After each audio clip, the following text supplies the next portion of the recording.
वज़ीर-ए-आज़म शहबाज शरीफ ने कहा है कि 10 मई को दुश्मन को वो सबक सिखाया जो दहती दुनिया तक याद रखा जाएगा।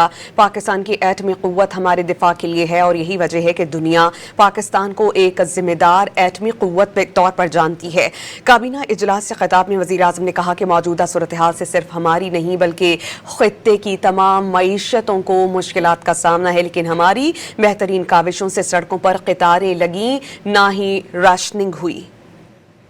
अभी हमने 10 मई को मार्के हक बहुत ही शानदार तरीके से मनाया। दुश्मन को वो सबक सिखाया जो कि इंशाअल्लाह वो रहती दुनिया तक याद रखेगा। अब 28 मई की आमद है।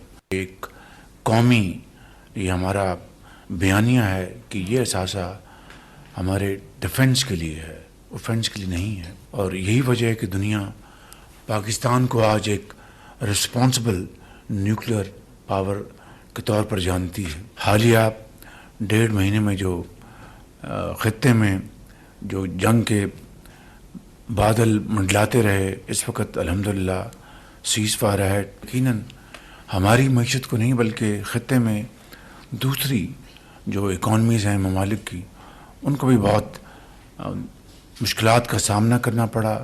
लेकिन अल्लाह ताला के फजल करम से आपने एक टीम बनकर इन चैलेंजेस का मुकाबला किया। सड़कों पर कतारें नहीं थीं, राशनिंग नहीं हुई।